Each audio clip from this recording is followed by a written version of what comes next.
Create a mom budget like a mother. Are you a mom looking for the mother of all budgets? Single moms, married moms, divorced moms, struggling moms, any kind of mom can learn to budget. Raising those little ankle grabbers isn't cheap either. Kids cost so much these days, and they keep you so busy that it's hard to keep up with all of your responsibilities. So, why not make your mom budget easy? Every budgeter needs to start somewhere, and the best way is with an easy, simple budget. As a mom, you know that we all like to keep things simple but effective. Make your budget easy. If you don't already have a budget, you can start one today. Budgets don't have to be hard or scary. In fact, all you really need to do is take out one of your previous bank statements and start investigating your expenses. When I started mine, I went through a couple of months to see different things I was spending my money on. Some of these vary from month to month. When I started, I used a piece of notebook paper and a pen. I've included a very easy printable example that can be used to help you get started on my blog page. Write down your income. Start by writing down your total monthly income. If you're like me and it's not the same from month to month, you can take the amount that's on your W 2 or your tax return and divide it by 12. It's easier to stick with the lower amount to budget, and anything that goes over can always be put into savings or extra towards a bill. Evaluate your spending. Next, you can write down all your expenses and categorize them. I did this by date. It's easier for me to organize since I get paid every 2 weeks by due dates of things.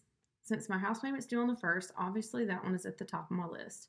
Some examples of these are your mortgage or your rent, utilities, insurance, car payment, phone, internet, retirement accounts.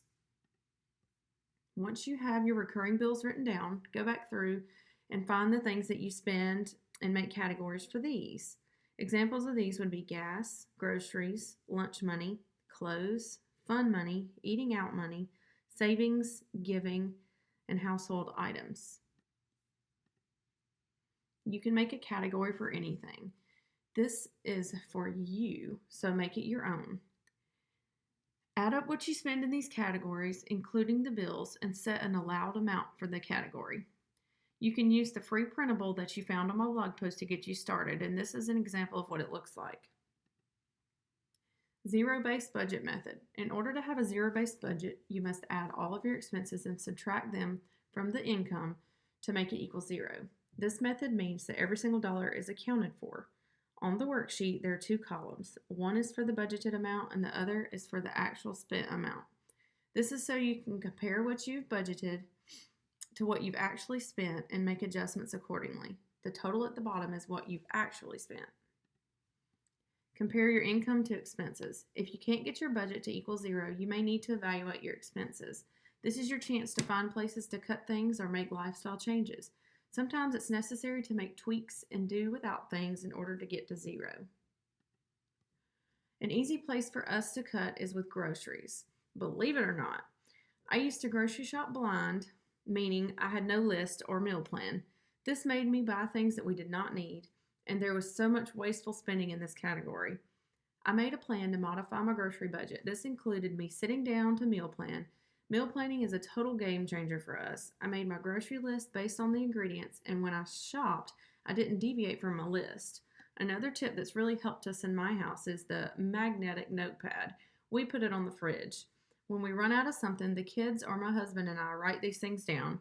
When I make my list, I can add these items that we need, like certain spices or condiments or even laundry detergent when we run out.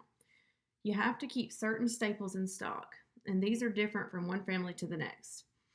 I also shop at stores like Aldi to help us save money. I use the Kroger app and I clip digital coupons, and I also go to Sam's Club, or if you have a Costco, you can get your staples from there like paper towels, laundry detergent, toilet paper.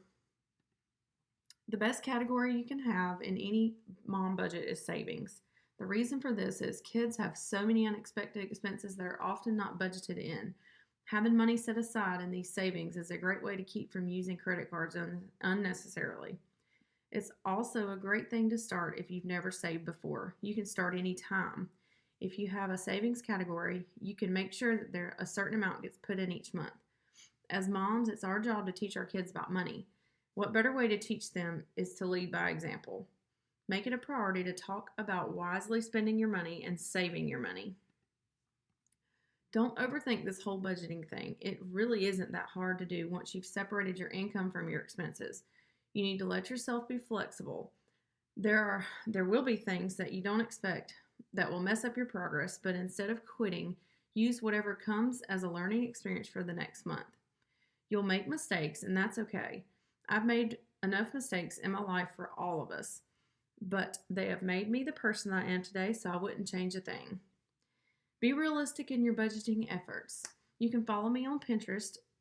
Click the link down below, or you can email me if you have any questions. There's also other resources found on my blog. Thanks, and have a great day.